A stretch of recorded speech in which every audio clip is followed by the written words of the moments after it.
सरजमी पर जो हिंदुस्तान ने जुल्म किया है उसका बदला लेने का वक्त आ गया है। Initializing simulation. 89 hostiles confirmed. भाई ये दिखाई नहीं दे ऐसा फॉर्मूला, ये कैसे हो सकता है? किस हाल में है पैरेलल यूनिवर्स का वसीकरण? क्या हुआ सना को? हेलो दोस्तों, मैं हूँ स्त्रीहा, मैं हूँ आज के लिए आपकी होस्ट और दोस्त, और आज खबर लेकर आई हूँ फिल्म रोबोट 3 के बारे में। पिछली बार हमने आपको बताया था कि कैसे चिट्टी वसीकरण के द्वारा मिले पासवर्ड को एंटर करता है और सीक्रेट लैब का डोर ओपन हो जाता है। सीक्रेट लैब का डोर ओपन होते ही चिट्टी देखता है कि सामने NILA का एक मॉडल यानी प्रोटोटाइप लैब के एकदम सेंटर में है। हालांकि ये प्रोटोटाइप है बट इससे अभी भी सिग्नल ट्रांसमिट हो रहे थे।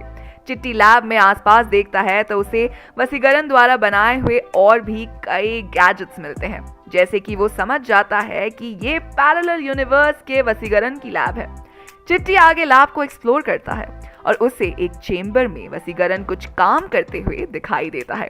पैरेलल यूनिवर्स के वसीकरण के साथ एक और इंसान होता है जो कि उसका असिस्टेंट होता है। वसीकरण अपने असिस्टेंट को एक चिप देता हुआ कहते हैं कि लो, तैयार हो गई चिप। इसको लगाने से कोई भी रोबोट तुम्हारी थर्मल इमेजिंग ट्रेसेस को डिटेक्ट नहीं कर पाएगा।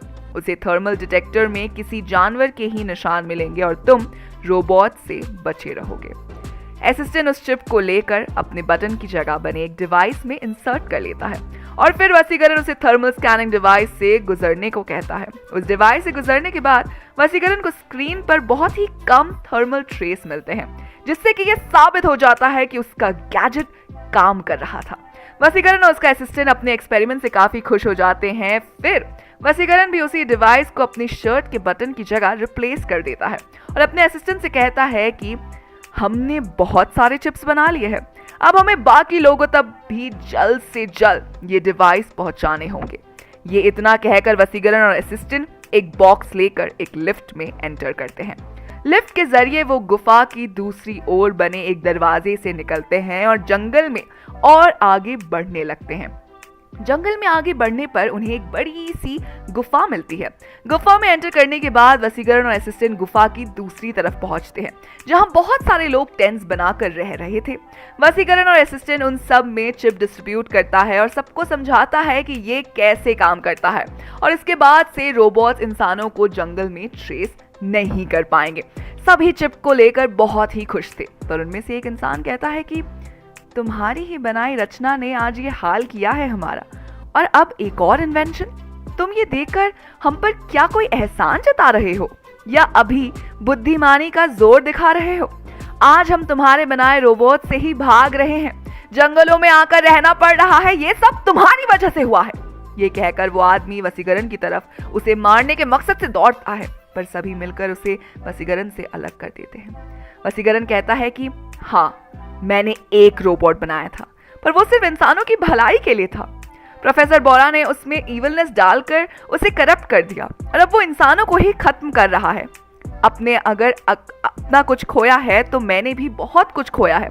हम इस लड़ाई में एक दूसरे के खिलाफ नहीं बल्कि साथ हैं, और मैं यकीन दिलाता हूँ कि एक दिन आप सबको इन सब से बाहर निकालूंगा। ये मेरा वादा है, मैंने ही बनाया है तो मैं ही मिटाऊंगा। ये कहकर वसीकरण वहां से चला जाता है और वापस लैब जाने लगता है। लैब जाकर वसीकरण खुद को ही कोसने लगता है कि उसकी गलती से सभी को ये दुख भोगना पड़ रहा है। सना का भी कुछ पता नहीं है कि वो अभी किस हाल में है। ईवल चिट्टी ने उसे इतने सालों तक कहाँ रखा है। वसीकरण अब तक सिर्फ ईवल चिट्टी के कुछ रोबोट्स को ही डीएक्टिवेट कर पाया है और इंसानों को उसकी पहुंच से दूर ला पाया है, और अब पूरी दुनिया पर रोबोट्स का ही राज है। तो वसीकरण कैसे सामना करेगा ईवल चिट्टी का, और क्या हुआ सना का, पता करने के लिए आपको हमारी अगली वीडियो तक का इंतजार करना पड़ेगा। साथ ही दोस्तों, आज की ये वीडियो यही खत्म होती है। अगर आपको वीडियो पसंद आई हो तो इसे लाइक कीजिए, दोस्तों के साथ शेयर कीजिए और फिल्मी दुनिया से जुड़े रहने के लिए सब्सक्राइब कीजिए हमारे चैनल बॉलीग्राज स्टूडियोज को।